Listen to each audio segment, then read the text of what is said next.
আসসালামু আলাইকুম। এখন শুনবেন সংবাদ শিরোনাম। রোববারের মধ্যে সংবিধান সংস্কার পরিষদের অধিবেশন না ডাকলে রাজপথে নামার হুমকি 11 দলীয় জোটের। আলোচনা হতে পারে সংসদে, বললেন স্বরাষ্ট্রমন্ত্রী। এবারে ইমাম পুরোহিতদের মাসিক ভাতা কার্যক্রম চালু করল সরকার। পূরণ হলো নির্বাচনের আরেক প্রতিশ্রুতি, নাগরিকদের অর্থনৈতিকভাবে শক্তিশালী করার অঙ্গীকার। ঈদ উদযাপনে আগেভাগেই বাড়ির পথ ধরেছেন অনেকে। বাস ট্রেনে নেই বাড়তি চাপ, কোনো অবস্থাতেই যাত্রী ভোগান্তি মানা হবে না, হুঁশিয়ারি ডিএমপির। মধ্যপ্রাচ্যে ভয়াবহ রূপ নিচ্ছে তেল যুদ্ধ। আবুধাবি এবং দুবাইয়ের বন্দর এলাকা খালি করার আহ্বান ইরানের। হরমুজ যুদ্ধজাহাজ পাঠাবে অনেক দেশ, দাবি ট্রাম্পের। আসসালামু আলাইকুম। এতক্ষণ দেখছিলেন সংবাদ শিরোনাম, এখন দেখবেন বিস্তারিত। ত্রয়োদশ জাতীয় সংসদের প্রথম অধিবেশন চলবে 30 এপ্রিল পর্যন্ত। তার আগে ঈদের ছুটির কারণে রোববারের পর মুলতবি করা হবে অধিবেশন।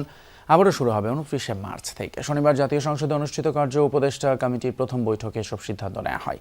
সিদ্ধান্ত হয় 30 দিনের সময়সীমার কারণে প্রথম অধিবেশনেই নিষ্পত্তি করা হবে অন্তর্বর্তী সরকারের সময়ের 133টি অধ্যাদেশ।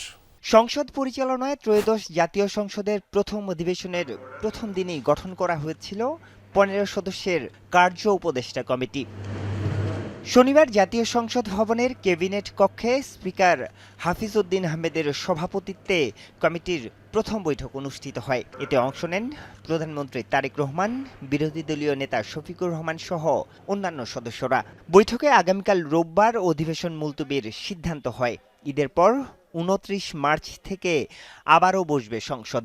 চলবে পুরো এপ্রিল জুড়ে। এটা এপ্রিলের 30 তারিখ পর্যন্ত চলবে, এটাই সিদ্ধান্ত হয়েছে। এটা তো এটার উপর যে ইয়েগুলো হয়েছে, এগুলো আলোচনা 133টি যে অধ্যাদেশ, এগুলো বিষয় আছে। বৈঠকে সিদ্ধান্ত হয় বিগত অন্তর্বর্তী সরকারের সময়ে জারি করা 133টি অধ্যাদেশ নিয়ে। এসব অধ্যাদেশ যাচাই বাছাইয়ে একটি আলাদা কমিটি কাজ করছে বলে জানান আইন ও স্বরাষ্ট্রমন্ত্রী। বিশেষ কমিটি গঠন করা হচ্ছে, সেই কমিটিতে আলোচনা হবে। আইনগত যে বাধ্যবাধকতা যে সময় আছে, সেই সময়ের মধ্যে আমরা যথাযথ পদক্ষেপ গ্রহণ করব।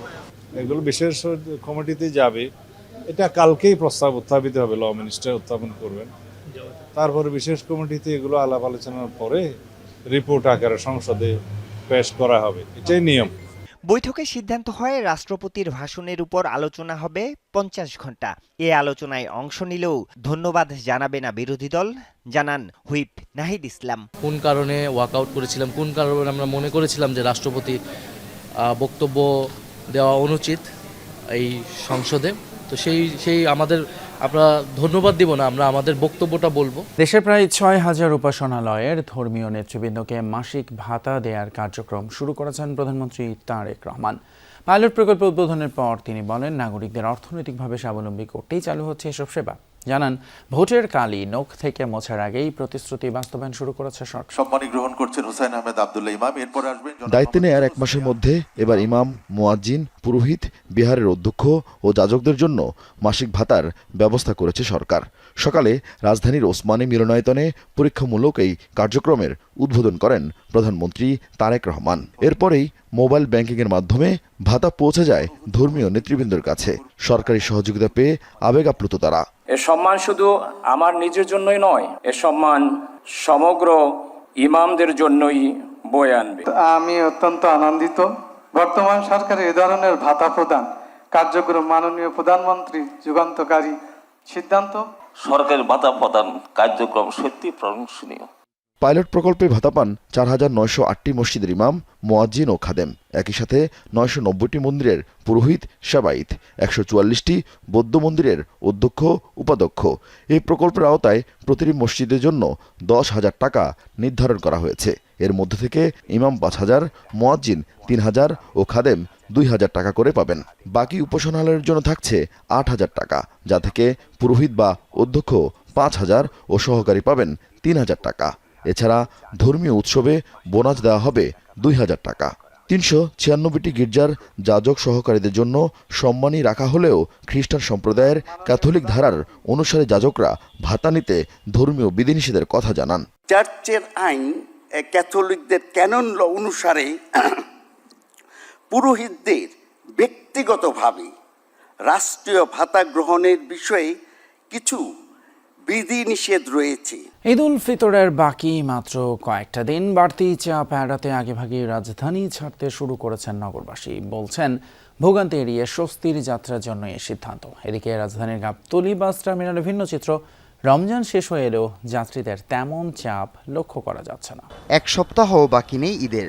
পরিবার প্রিয়জনদের সাথে উৎসবের আনন্দ ভাগাভাগি করতে আগেভাগেই রাজধানী ছাড়তে শুরু করেছে নগরবাসী। রেল স্টেশনগুলোই এখন থেকেই যাত্রীদের বাড়তি চাপ লক্ষ্য করা যাচ্ছে। বলছেন ছুটি শুরুর কয়েকদিন আগে যাত্রা শুরু করলে তুলনামূলক স্বস্তিতে বাড়ি পৌঁছানো যায়। আমাদের তো সরকার ছুটি দিয়েছে 17 তারিখ থেকে, কারণ ওই সময় তো প্রচুর মানুষ গাড়ি দিয়ে যাবে। এই সুবাদে আমরা ফ্যামিলিকে আগে পাঠাই দিতেছি যাতে আমাদের যাওয়াটা সহজ হয় আর কি। ভিড়ির কারণে একটু আগে যাওয়া গেলে একটু রিল্যাক্সে যাওয়া যাবে। সামনে ট্রেনের ভিড় হতে পারে, সামনে তো লং ছুটি, সবাই বাসায় যাবে, তো সেই ক্ষেত্রে হয়তো ভিড় হতে পারে, যার কারণে ফ্যামিলি সব আগেই পাঠাই দিচ্ছে আর কি। সকাল 9টা পর্যন্ত মোট 11টি ট্রেন কমলাপুর স্টেশন ছেড়েছে। এর মধ্যে ঢাকা থেকে চট্টগ্রামগামী মহানগর প্রভাতী প্রায় 1 ঘন্টা দেরিতে ছাড়ে। তবে অন্য ট্রেনগুলো নিয়মিত বিরতিতে স্টেশন ত্যাগ করে। ইরান প্রসঙ্গ। সংযুক্ত আরব আমিরাতের বাসিন্দাদের আবুধাবি এবং দুবাইয়ের কৌশলগত বন্দর এলাকা থেকে সাধারণ বাসিন্দাদের অবিলম্বে সরে যাওয়ার আহ্বান জানিয়েছে ইরান। এসব এলাকার মার্কিন সামরিক ঘাঁটিগুলো হামলার শিকার হতে পারে বলে আশঙ্কা করা হচ্ছে। ইসরায়েল সহ মধ্যপ্রাচ্যের মার্কিন ঘাঁটিগুলো লক্ষ্য করে নতুন দফায় ক্ষেপণাস্ত্র নিক্ষেপ শুরু করেছে ইরানি বাহিনী। এদিকে হরমুজ প্রণালী খোলা রাখতে যুক্তরাজ্য, চীন, ফ্রান্স সহ বিভিন্ন দেশ যুদ্ধ জাহাজ পাঠাবে বলে আশা করছেন মার্কিন প্রেসিডেন্ট ডোনাল্ড ট্রাম্প। শনিবার ট্রুথ সোশ্যালে এক পোস্টে তিনি আরও বলেন, হরমুজ প্রণালীর উপকূল জুড়ে হামলা চালিয়ে ইরানি নৌযানগুলোকে ধ্বংস করবে যুক্তরাষ্ট্র। এর আগে যুদ্ধের 15তম দিনেও ইরানে হামলা অব্যাহত রেখেছে মার্কিন ইসরায়েল যৌথ বাহিনী। মার্কিন মিসাইলের টার্গেটে ধ্বংস হয়েছে ইরানের প্রায় 90% জ্বালানি রফতানি টার্মিনাল, খার্গ আইল্যান্ডের সামরিক স্থাপনা। পাল্টা জবাবে ইরাকের মার্কিন দূতাবাসে হামলা চালিয়েছে ইরান।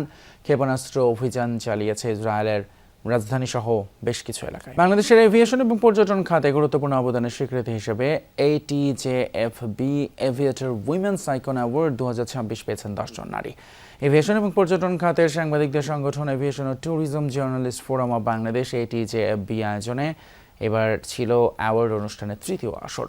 শনিবার রাজধানীর আল কমিউনিটি ক্লাব মিলনায়তনে আয়োজিত এক অনুষ্ঠানে বিজয়ীদের হাতে সম্মাননা তুলে দেন বেসামরিক বিমান পরিবহন ও পর্যটন প্রতিমন্ত্রী এম রশিদুজ্জামান মিল্লা। তিনি বলেন, এই খাতের নারীরা আজ pilot, air traffic controller, aviation engineer, cabin crew, বিমান বন্দর ব্যবস্থাপক, হোটেল ম্যানেজার ও পর্যটন উদ্যোক্তা হিসেবে গুরুত্বপূর্ণ ভূমিকা রাখছেন। এমন একটি বাংলাদেশ গড়ে তুলি যেখানে নারীরা হবে উন্নয়নের সমান অংশীদার এবং বিমান ও পর্যটন শিল্পে দেশের অর্থনৈতিক অগ্রগতি অন্যতম চালিকা শক্তি হয়ে উঠবে।